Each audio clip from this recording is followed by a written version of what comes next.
ሞትም ይሙት የታባቱ ከዓለም ሎሬት ጸጋዬ ገብረመድኅን እውቅ የጥበብ ስራዎች ውስጥ አንዱ ነው። አዎ የሀገር ባለውለታና ዋርካ ቢሞትም ስሙ ከመቃብር በላይ ይውላል። የዓለም ሎሬት ጸጋዬ ገብረመድኅን ኢትዮጵያን በጥበብ ስራዎቹ በቅጡ ገልጿታል። ሀገር የሚገነባው በትውልድ ቅብብሎሽ መሆኑን የሚያምነው የመደመር መንግስት የትላንት የሀገር ባለውለታዎች ለዛሬቱ ኢትዮጵያ መሰረት ናቸውና ትላንትን በልኩ መዘከር አስፈላጊ መሆኑን ያምናል። የቀዳማዊት እመቤት ዝናሽ ታያቸው ጽሕፈት ቤትም በ2015 ዓ.ም ከጠቅላይ ሚኒስትር አብይ አህመድ የመደመር መጽሐፍ ሽያጭ ላይ የሀገር ባለውለታ በሆነው ጸጋዬ ገብረመድኅን ስም የኢፈቡሩ ትምህርት ቤት አስገንብቶ አስመርቋል።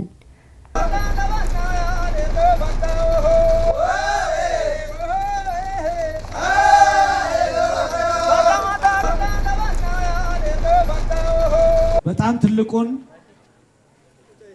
አባታችንን የኢትዮጵያ የቲያትር መድረክ ግዙፉን ሰው ለመጀመሪያ ጊዜ የኖረበትን የሮጠበትን የተነፈሰበትን ዓለምን ያወቀበትን ሜዳውን ተራራውን ሸንተረሩን የቦረቀበትን እረኞች ጋር የሰራበትን ምናልባት ጴጥሮስ ያቺን ሰዓትን ሲጽፍ በልጅነቴ ብሎ ለአቡነ ጴጥሮስ የእረኝነት ዘመንን ሲጽፍላቸው ምናልባት የእሱን የእረኝነት ዘመን ልምድ ያየበትን ሜዳ ላይ ቆመን ለመናገር ፈጣሪ እድል ስለሰጠን በጣም ደስ ይለናል። ዛሬ ቀን ይሄ ሰፈር ይሄ አካባቢ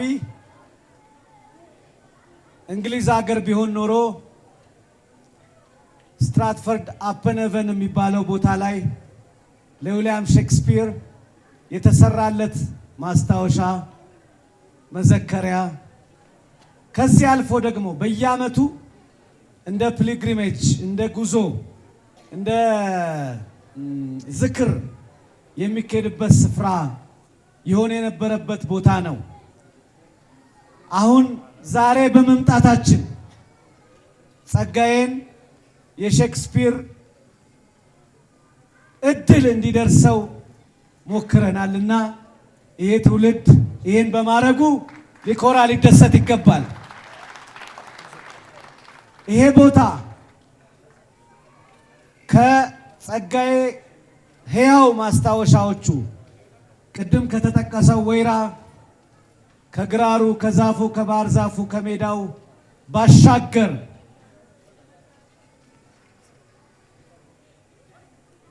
ማስታወሻ የስም መታያ የስም መዘከሪያ እንዲኖረው ማስታወሻ የስም መዘከሪያ ብቻ ሳይሆን የትውልድ መፍጠሪያ ዝክር እንዲኖረው ያደረጉትን ደግሞ በጣም እናመሰግናቸዋለን። ይህ ትምህርት ቤት ቀዳማዊት እመቤት ዝናሽ ታያቸው ናቸው ያሰሩት። አንድ ጊዜ እንድናመሰግናቸው በጣም በታላቅ አክብሮት እጠይቃለሁ። ይሄ ትምህርት ቤት ቀዳማዊት እመቤት ሲያሰሩት የተሰራበትን ገንዘብ ያገኙት ክቡር ጠቅላይ ሚኒስትር ዶክተር አብይ ጽፈው ከሸጡት መጽሐፍ ገቢ ነው። ስለዚህ ጠቅላይ ሚኒስትራችንን ክቡር ዶክተር አብይ አህመድን በጣም እናመሰግናቸዋለን። እዚህ ያሉት ልጆች የዚህ ውለታ ተካፋዮች ይሆናሉ። የጥበብ ሰዎች በዚህ በመነሳታችን በጣም ከፍተኛ ክብር ይሰማናል። ከመደመር መጽሐፍ ሽያጭ የተገነባው ትምህርት ቤቱ የሎሬቱ የጥበብ ስራዎች ለትውልዱ አርያ እንዲሆን በማሰብ እንደመሆኑ የቀዳማዊት እመቤት ዝናሽ ታያቸው ጽሕፈት ቤት የሎሬቱ የጥበብ ስራዎች ለትውልዱ አርያ እንዲሆኑ ላስገነባው ትምህርት ቤት ሎሬቱ ሕይወቱ ያለፈበትን የ20 ዓመት መታሰቢያ ምክንያት በማድረግ ለትምህርት ቤቱ የቁሳቁስ ድጋፍ ለማድረግ ከበርካታ አንጋፋ የኪነ ጥበብ ሰዎች ጋር አምቦ ከተማ ተገኝቷል።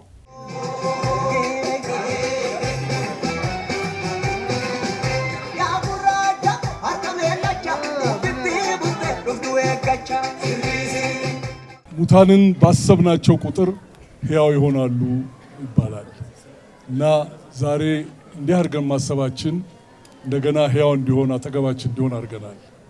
አንድ ነገር መናገር ፈልጋለሁ። ባጭር ነው የምናገረው ነገር ምንድነው? በጣም እንግዲህ ከ1970 እንደኛ አቆጣጠር ጀምሮ ህይወቱ እስካለፈበት እስከ 1998 ድረስ አስታውሰዋለሁ። አብሬው ነበርኩ ማለት እችላለሁ። ጋይ ጸጋዬ በጣም ሲደሰት አምቦ ይመጣል፣ በጣም ሲከፋው አምቦ ይመጣል እና አምቦ ለሱ የሁለቱም ጥግ ማሰላሰያው ማሰቢያው ቦታ ነው እና አምቦንም ከፍ አድርጎታል። እናንተን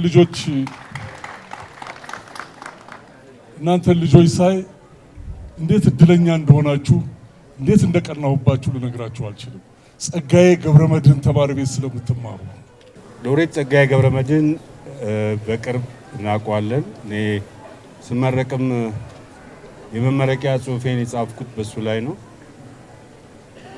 መጀመሪያ ይህንን ከተማ ከምናውቀው በፊት አምቦ በግጥሞቹም አምቦ እያለ ይህን ከተማ ያስወደደን ጸጋዬ ገብረመድህን። ጸጋዬ ገብረመድህን ጥሩ የአምቦ ልጅ ነበረ። በተረፈ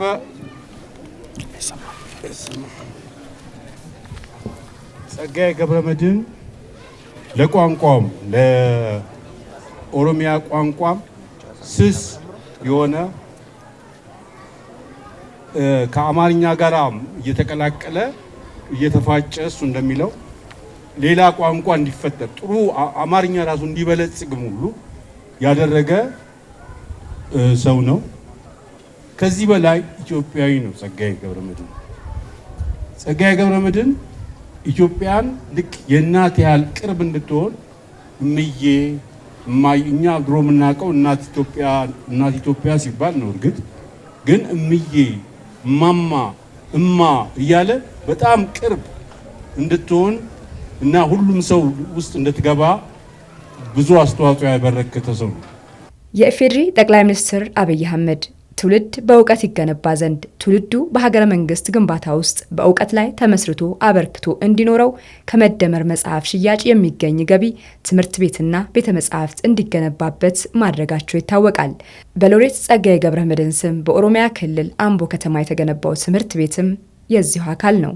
ይሄ ትምህርት ቤት እዚህ እንዲገነባ በጣም ከፍተኛ አስተዋጽኦ ያደረጉልን ጊፍቲ ዱሬ ማለት የጠቅላይ ሚኒስትር ጽሕፈት ቤት በጣም አድርገን እናመሰግናለን ማለት ነው። ትላንትን ከዛሬ አሰናስሎ መጓዝ ተግባር የሆነው የመደመር መንግስት የሀገር ባለውለታ የሆነው የዓለም ሎሬት ጸጋዬ ገብረመድህን መታሰቢያ የሆነው ትምህርት ቤት እንዲገነባ ማድረጉም የዚሁ ማሳያ ነው። የተዘነጉ የሀገር ባለውለታዎችን በልኩ እውቅና የሚሰጠው የለውጡ መንግስትም በዓለም ሎሬት ጸጋዬ ገብረመድህን ስም የተሰየመ ትምህርት ቤት እንዲገነባ ማድረጉ ችሮታ የተሰጠው ነው።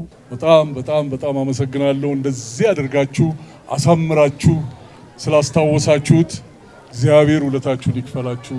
እግዚአብሔር ያሳድጋችሁ። ልጆቹን እንደ ቅድም እንዳልኩት እድለኞች ናችሁ። የፈለጋችሁ ጊዜ ብትጠሩን እኔም ጓደኞቼም የምንመጣ መሆኑን እንደገና በድጋሚ ቃል ገባላችኋለሁ። ጸጋዬ ገብረመድህን ትምህርት ቤት ነው የተማርኩት ማለት ትልቅ ዋጋ ያለውና የሚያስደስት የሚያስከብር እንደሚሆን ተስፋ አደርጋለሁ። እሱን የሚተኩ ልጆችም የእሱን ፈለግ የሚከተሉ ልጆችም ከዚህ ትምህርት ቤት ይወጣሉ ብዬ ተስፋ አደርጋለሁ። በጣም ትልቅ የሆነ ሰው ነው እና እሱን ዛሬ ለማክበር በመቻላችን በእውነቱ ከሱ የበለጠ እኛ እድለኞች ነን ብዬ አስባለሁ። ክቡር ጠቅላይ ሚኒስትር ዶክተር አብይ አህመድ እንዳሉት ኢትዮጵያን ሲሰፋና ሲሰራ የኖረ ጸሐፊ መሆኑን ክብር በሚሰጥ መንገድ ሌሎች ተመራማሪዎች፣ ሌሎች የቲያትር ሰዎች፣ ሌሎች የግጥም ተመራማሪዎች፣ የግጥም ጸሐፊያን የተከተሉትን ፍኖት ሊያደምቅ በሚችል መንገድ ጸጋዬን ልናስታውሰው ይገባል።